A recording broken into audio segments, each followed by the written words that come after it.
थका दिया रे। इस कुएं की अहमियत भी साल भर से समझ आ रही है।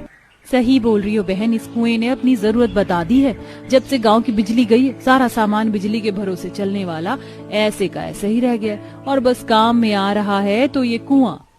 सोचो बहन, अगर गांव में उस दिन वो आंधी ना चलती और तार टूटकर ट्रांसफार्मर खराब ना होता तो बाकी जगहों की तरह आज हमारे गांव में भी बिजली होती। लेकिन अब तो हमारा गांव बिना बिजली का गांव ही बन चुका है।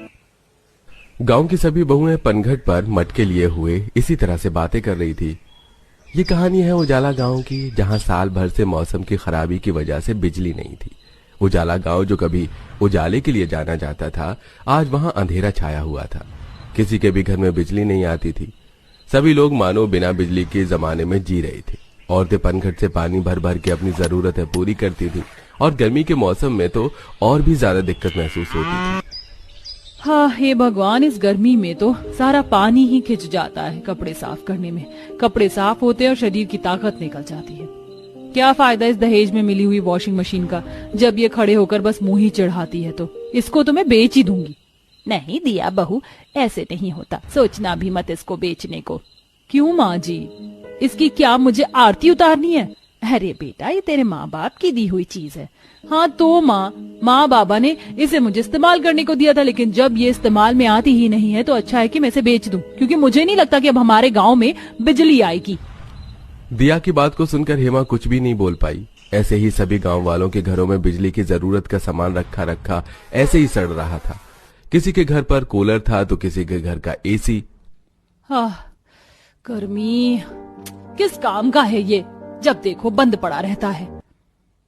इसे उतरवा कर बिकवा देना बहू, इस बिना बिजली के गांव में इस एसी का कोई मोल नहीं है। सभी के घरों का सामान ऐसे ही बेकार पड़ा हुआ था। सारा गांव बिजली न होने की वजह से बहुत पीछे जा चुका था। ऐसे ही शाम होते ही सारे गांव में गुप्त अंधेरा छाना शुरू हो जाता।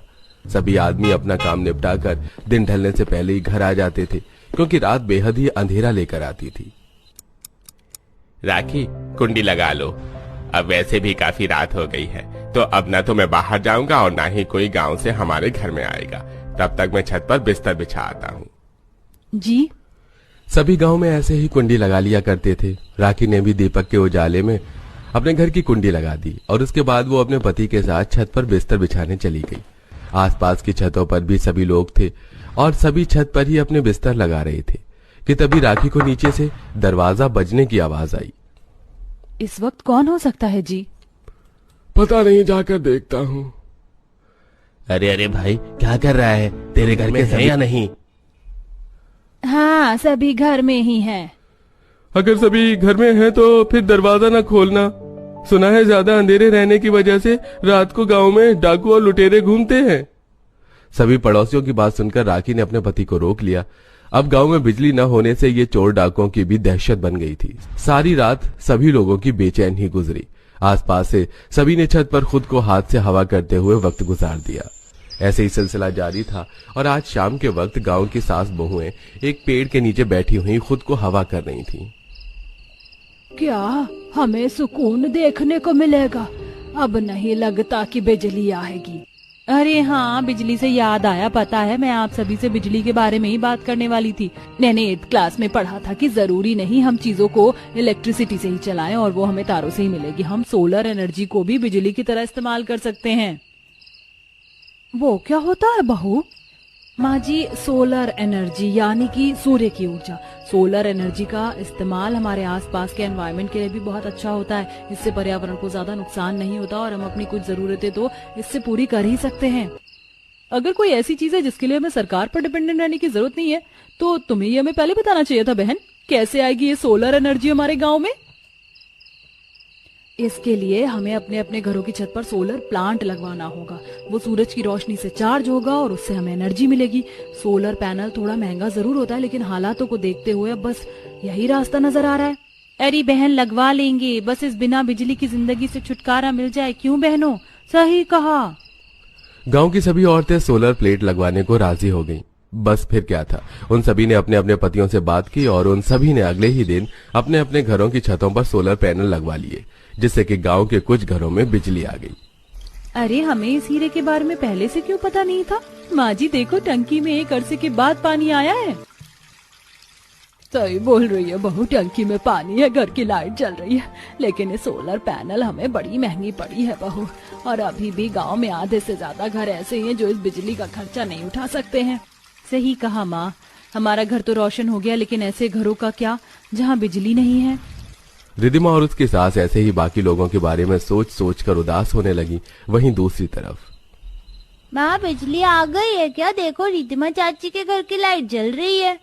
अरे हाँ, लगता है कि रिद्धिमा ने वही सोलर पैनल का इंतजाम किया है। सही है, अमीर ही ऐसी चीजों का इस्तेमाल कर सकते हैं। गांव के बस 2-4 घर ही चमक रहे थे, जिनको देखकर बेचारे गरीब लोग बिजली की आस में तरस रहे थे। ऐसे ही सिलसिला जारी था और आज के दिन भी सभी गांव की सास बहुएं उसी पेड़ के नीचे बैठी हुई थी। हमने सोलर पैनल तो लगवा लिया, लेकिन मुझे गांव के उन गरीब बच्चों के बारे में सोचकर बहुत बुरा लगता है जो इस दुविधा को अफोर्ड नहीं कर सकते। माँ जी और आप सभी, मैं क्या सोच रही थी कि क्यों ना हम लोग अपने गांव में अब बस बिजली का ही इंतजाम करें, जिससे सारी सड़कें, सारे घर और पूरा गांव रोशन हो जाए। वैसे भी ये सोलर पैनल बहुत महंगे हैं। हम गांव में बिजली कैसे लेकर आ सकते हैं? मेरा मतलब मर्द लोग ये काम नहीं कर पाए तो? हम औरतें किसी से कम हैं क्या?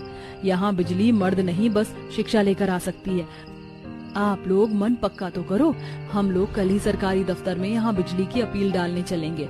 आप लोग साथ दो तो अपने गांव में हम बिजली लाकर रहेंगे। हम तो राजी हैं दिशा, अगर इस तरह गांव में बिजली आ सकती है तो हम ये भी करेंगे। कब चलना है? कल चलेंगे। दिशा की बात पर सारी औरतें राजी हो गईं। बस फिर क्या था, अगले ही दिन सारी औरतों ने मिलकर सरकारी दफ्तर में अपील की, जिससे सरकारी कर्मचारी ने उन्हें एक फॉर्म भरने को दिया। इसको फिल करना है? पेन है आपके पास? तुम गांव से हो? तुम्हें इसे भरना आता है? जी हाँ, आता है। पेन दीजिए। दिशा को देखकर कर्मचारी भी शौक में था। उसने दिशा को फॉर्म भरने के लिए पेन दिया, जिससे उसने फॉर्म को फिल किया। सब ठीक है। अब आप लोग 2 दिनों बाद इसी वक्त आइए। थोड़ी और कागजी कार्रवाई होगी, उसके बाद उम्मीद तो है कि सरकार आपकी सुन ही लेगी। गांव की बहुओं ने जैसे कहा था उन्होंने वैसे ही किया। वो सभी अब जज्बे में आ चुकी थी। जब जब उन्हें दफ्तर में बुलाया गया, उन्होंने दफ्तर में हाजिरी दी और अंत में वो दिन भी आ गया जब आखिरकार सरकारी कर्मचारी गांव में बिजली जोड़ने को आए। अरे भाई, यहाँ चल क्या रहा है? भाई जानते नहीं हो, हमारी बीवियों की मेहनत रंग ले आई। गांव में बिजली के तार जुड़ रहे हैं, अब हमारे गांव में भी बिजली आएगी। सुना भैया? सभी लोग गांव वाले बहुत ज्यादा खुश हो गए। बस फिर क्या था, तार जोड़ने के बाद खराब ट्रांसफार्मर बदला गया और फिर गांव में बिजली आ गई। तार जुड़ते ही सड़क की सारी लाइट जो बिजली के जाने से बंद हो गई थी, सारी की सारी रोशनी देने लगी। लोगों के घरों की बत्तियां जल गई और उजाला गांव में दोबारा से उजाला हो गया। ये लाइट आ गई, ये लाइट जल गई। देख रही हो दिशा, हमारी मेहनत रंग लाई। देखो, गांव की लाइट जल गई। सही कहा। सालों बाद रात में गांव की सड़क पर उजाला हुआ था। सभी गांव वाले अपने घरों से निकल आए और बिजली आने की खुशी को महसूस करने लगे। बच्चे भाग भाग कर खेलने लगे। जिस गांव में रात हो जाते ही चोर डाकुओं का खतरा मंडराता था, वहां रौनक की किलकारियां उठने लगी। भैया, आज पूरे 1.5 साल के बाद गांव में बिजली वापस आई है, वो भी बस इस गांव की औरतों की वजह से। आज वैसे औरतों ने साबित कर दिखाया कि औरतें किसी से कम नहीं है, फिर चाहे वो घर में हो या जंग के मैदान में हो। गांव की बहुओं और सास के पक्के इरादे की कहानी आज सारे गांव के मर्दों की जुबान पर थी। बस फिर क्या था, उस दिन के बाद से फिर कभी उजाला गांव को बिना बिजली के दिन नहीं देखने पड़े। गांव में बिजली आने से अब गांव फिर तरक्की करने लगा था और सब कुछ। सूरज की किरण फूटकर सीतापुर गांव पर पड़ती है, तभी भूख से मचलता राजू रोटी मांगता है। माँ, मुझे बहुत तेज की भूख लगी है, रात का कुछ बचा कुचा हो तो खाने को दो ना। मैंने एक रोटी तेरे लिए बचा कर रखी थी मेरे लाल, अभी लेकर आती हूँ। रेवा जैसे बर्तन का ढक्कन हटाती है तो उस रोटी पर कीड़े चिपटे हुए थे। हाय हाय, ये इतनी सड़ी सी बास कहाँ से छा गई बहू? इस रोटी को उठाकर बाहर खातर पर फेंक कर आ। तेज कड़ी घिन चढ़ रही है, न जाने कब तक हमें वो श्राप काटना पड़ेगा। दाने दाने को मोहताज हो गया हमारा गाँव। भूख से छटपटाते पोते को देखकर गंगा की आंख से पीड़ा के आंसू बह रहे थे। वहीं जमुना की मड़ई में, भाग्यवान, कुछ खाने को घर में पड़ा हो तो दे दो, फिर खेत जोतने भी जाना है। तभी घूंघट किए सरिता आती है। ससुर जी, घर में खाने को एक भी दाना नहीं है, बस लेने के लिए जा रहे हैं। तपतपाती धूप में गांव की सभी गरीब सास बहू टोली बनाकर बाल बच्चों को लेके चल देती है। काश कि हमारे गांव में भी रसोई होती तो हमें इतनी कड़ी धूप में कोसों दूर चलकर खाना लेने नहीं जाना पड़ता। ये पापी पेट क्या कुछ नहीं करवाता। टूटे मन से ऐसा बोलते हुए गर्भवती मंगला रो पड़ती है। तभी जमुना उसे तसल्ली देती है। बहू, हम तेरी पीड़ा को समझ सकते हैं। तू अभी पेट से, इसलिए तुझे ज्यादा भूख लगती होगी, मगर देखना एक ना एक दिन ऊपर वाला हम गरीब सास बहू की जरूर सुध लेगा और हमारे गांव का श्राप दूर करेगा। तब सबके घर आंगन में रसोई होगी और हम पूरी पकवान बनाकर खाएंगे। एक दूसरे से अपना दुखड़ा बांटते हुए सभी सास बहुएं एक जगह पर आती हैं जहां 2 रसोइयों द्वारा उन सबका खाना पक रहा था। चलो चलो, सबके सब अपने अपने खाने को पत्तल उठा लो। बारी बारी से सभी सास बहुएं और बच्चे खाने का पत्तल उठा लेती हैं। तभी छोटी सी मुनिया आंखों में आंसू भर के, अंकल अंकल, मेरी पत्तल में 1 और रोटी डाल दो, 2 रोटी में पेट नहीं भरता। रसोईया कसाई की तरह बच्ची को झाड़ देता है। हे लड़की, एक टुकड़ा भी नहीं दूंगा, चल फूट। तुम दरिद्रों के गांव को हम खाना खिला रहे हैं, एहसान मानो। अगर तुम्हारी करनी का फल भोगने के लिए तुम्हें छोड़ देते तो भूखे मर जाते। इतनी खरी खोटी सुनकर सब खाना लेकर वापस गांव आ जाती। मगर आखिरकार क्यों इतने बड़े गांव में किसी के आंगन में रसोई नहीं, किसी के यहाँ चूल्हा क्यों नहीं जलता? गांव वाले किसी श्राप से जूझ रहे हैं और कौन करेगा इस श्राप का अंत? कुछ दिनों बाद, मुझे तो अभी भी यकीन नहीं हो रहा रवि कि मैं गांव में हूँ। ये ताजी हवा, खुला वातावरण, खेत खलिहान, सब कुछ कितना सुंदर है। तभी कच्ची सड़क होने के चलते बैलगाड़ी अटक जाती है। कुछ देर में सूरज डूब जाता है। लक्ष्मी सबके आंगन में अंधियारा छाया देखती है।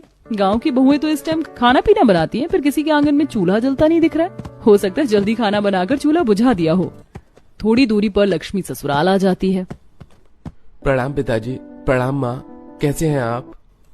जीता रह बेटा, सालों बाद तुझे देखकर आंखें तर गई। माँ, ये लक्ष्मी है, आपकी छोटी बहू। बेटा तो बड़ी सुंदर है, मैं खाट बिछा देती हूँ, तुम दोनों बैठो। रेवा बहू, तू जरा आना। जी माँ जी। दोनों सास बहू बगल में जाकर बात करती हैं। बहू देख ले, अगर कुछ खाने को पड़ा हो तो दोनों को दे दे। माँ जी, हमने तो खुद ही दिन का 1 टाइम का खाना खाकर गुजारा किया है। देख ले, 4 ईंट डालकर कुछ बना दे, दोनों को भूखे पेट थोड़ी सुलाएंगे। माँ जी, हमारे गांव पर जो श्राप चल रहा है, चूल्हा नहीं डाल सकते वरना घर में कुछ दोष हो जाएगा। रेवा दोनों को पानी देती है। ये भगवान, इतना दूर का सफर तय करके आकर मुझे तो भूख लगी है। जेठानी जी ने खाने के लिए भी नहीं पूछा, शायद खाना खत्म हो गया होगा। बेचारी बहू भूखे ही सो जाती है और अगले दिन उठकर काम धाम करती है। दीदी, मैंने घर आंगन लीप दिया, आप मुझे रसोई दिखा दीजिए, चूल्हा पूजन करना है। देवरानी जी, वो दरअसल गांव में। अरे बड़ी बहू, तू यहाँ है, राजू तुझको ढूंढ रहा है। माँ जी, मैं सबके लिए क्या बनाऊं, मीठे पकवान या पूरी कचौरी? बहू, पूरी कचौड़ी खाने की इच्छा तो है, मगर रसोई के बिना कैसे पकवान छानेगी? हमारे गांव को श्राप है, किसी के घर में चूल्हा नहीं जलता, ना ही किसी के घर में रसोई है। बिना रसोई वाले गांव को लगे श्राप को सुनकर लक्ष्मी हैरत में पड़ जाती। तभी पड़ोसन देवकी और मनोरमा के घर में, दादी, मम्मी, भूख के मारे में पेट में दर्द हो रहा, खाना दे दो। बस मेरी बच्ची, अभी थोड़ी देर में खाना बंटने का टाइम हो जाएगा तो चलेंगे। भूख से मचलती मुनिया मुंह फुला लेती है। मुझको नहीं जाना दूर, खाना लेने चल चलकर पैरों में चाले पड़ जाती, ऊपर से धूप भी जलाती है। बेचारी बच्ची भूख से चक्कर खाकर बेहोश हो जाती है। मुनिया, मेरी बच्ची, आंखें खोल।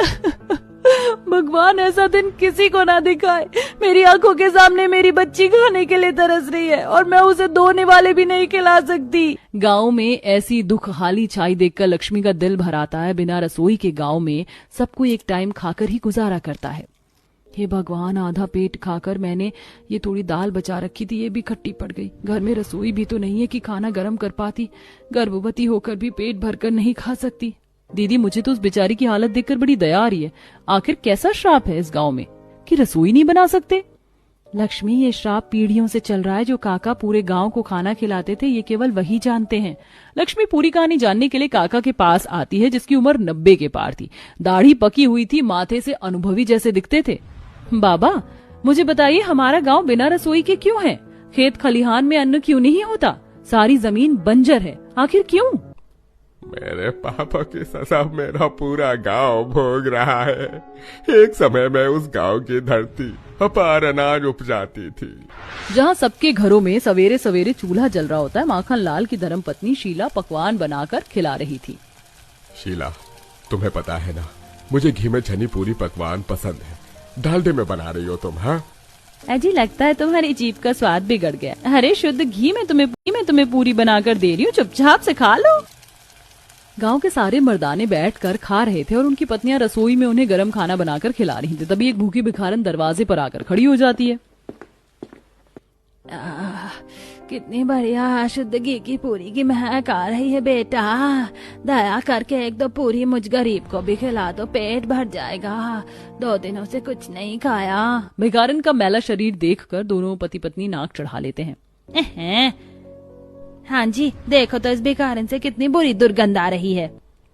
अरे ओ अम्मा, जाओ जाकर किसी और का दरवाजा खटखटाओ। तुम्हारे लिए थोड़े ना मेरी पत्नी पूरी पकवान बना रही है। मुखिया के घर में अन्न की कोई भी घटी नहीं होती, लेकिन इसके बावजूद भी वो जरा भी दया नहीं दिखाता और दुत्कार कर भगा देता है। गांव के बाकी लोग भी ऐसा ही करते हैं, जिसके चलते भिखारिन अन्नपूर्णा देवी बन जाती है।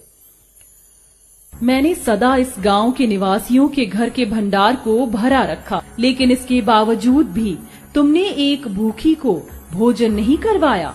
इसीलिए तुम्हें जो दिया गया है वो तुमसे छीन लिया जाएगा। आज के बाद इस गांव में किसी के आंगन में रसोई नहीं रहेगी। तुम पसीना बहाओगे, लेकिन जमीन तुम्हें उपज नहीं देगी। तुम और तुम्हारे आने वाले बाल बच्चों की इसी तरह से मांगकर आधा पेट खाना होगा। यही मेरा श्राप है, क्योंकि तुम सब के सब स्वार्थी हो।